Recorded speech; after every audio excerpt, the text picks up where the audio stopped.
Si nous voulons apprendre mieux et plus vite, il est utile de comprendre comment les gens apprennent naturellement à partir de leurs expériences. Nous savons qu'il existe un cycle naturel que les gens suivent pour apprendre. En l'exploitant efficacement, nous pouvons tirer le meilleur parti de nos expériences d'apprentissage. David Kolb, puis Peter Honnay et Alan Mumford ont identifié 4 étapes que nous devons franchir pour devenir des apprenants efficaces. Nous pouvons commencer à apprendre à n'importe laquelle de ces étapes et avoir une préférence pour celle par laquelle nous voudrions commencer. Mais pour être vraiment efficace, nous devons franchir les 4 étapes et répéter ce processus jusqu'à ce que nous maîtrisions le sujet. David Kolb, puis Peter Honnay et Alan Mumford ont identifié 4 étapes que nous devons franchir pour devenir des apprenants efficaces. Kolb a appelé ces 4 étapes « expériences concrètes » qui constituent ensuite la base de l'observation et de la réflexion, lesquelles sont ensuite distillées en conceptualisation abstraite, produisant de nouvelles implications pour l'action qui peuvent à leur tour être testées activement, créant ainsi de nouvelles expériences. Honnay et Mumford ont rendu ce concept un peu plus facile à comprendre en utilisant les étapes faire, revoir, conclure et planifier.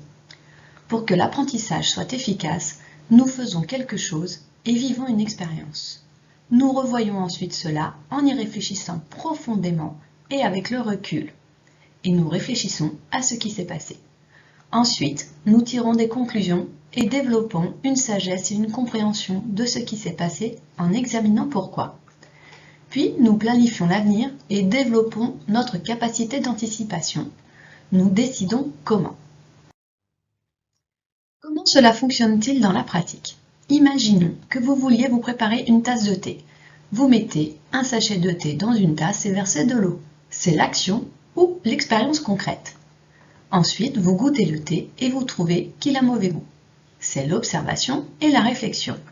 Vous en concluez que vous ne l'avez pas bien préparé et vous vérifiez les instructions. Il est indiqué de le préparer avec de l'eau chaude et de le laisser infuser pendant 5 minutes.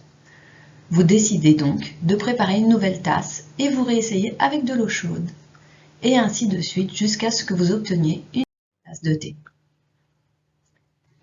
David Kolb a expliqué que chaque personne a naturellement une préférence pour un style d'apprentissage. Peter Honnay et Alan Mumford ont développé leur système de style d'apprentissage que nous pouvons utiliser pour mieux nous connaître. Si vous préférez apprendre par l'expérience, votre style d'apprentissage préféré est celui de l'activiste. Vous êtes amical et extraverti. Vous recherchez les défis et les expériences immédiates. Vous êtes ouvert d'esprit, mais la mise en œuvre peut vous ennuyer. Si vous préférez apprendre en analysant l'expérience, votre style d'apprentissage préféré est celui du réflecteur. Vous aimez prendre du recul, recueillir des données, réfléchir et analyser. Vous pouvez tarder à tirer des conclusions. Vous aimez écouter avant de parler et vous êtes plutôt réfléchi. Si vous préférez apprendre en planifiant les étapes suivantes, votre style d'apprentissage préféré est pragmatique. Vous aimez rechercher et essayer de nouvelles idées. Vous êtes pratique, pragmatique et aimez résoudre les problèmes. Vous prenez des décisions rapides et vous vous ennuyez dans les longues discussions. Il est utile de connaître vos préférences en matière d'apprentissage pour mieux comprendre ce qui motive votre comportement. Mais, comme tous les tests de personnalité, il y a un revers à la médaille. À chaque yin, il y a un yang. En tant que réflecteur ou théoricien, vous aurez tendance à réfléchir plutôt qu'à agir. Et en tant que pragmatique ou activiste, vous aurez tendance à agir plutôt qu'à réfléchir. Pour apprendre efficacement, nous devons trouver un équilibre entre la réflexion et l'action. C'est pourquoi il est préférable de structurer votre apprentissage de manière à consacrer du temps à chaque étape du cycle d'apprentissage. Nous pouvons observer ce phénomène dans la vie réelle après une visite dans un magasin comme Ikea. Nous rentrons chez nous avec un carton contenant les pièces d'une nouvelle étagère.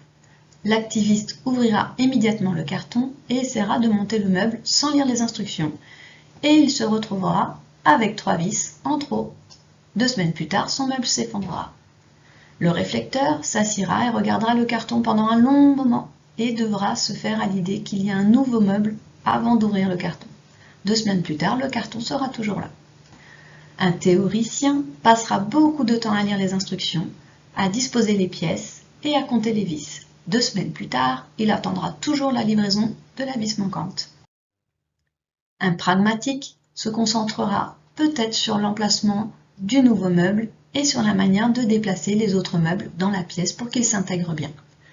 2 semaines plus tard, il ne parlera toujours pas à son partenaire car ils ne parviennent pas à se mettre d'accord sur l'emplacement du meuble.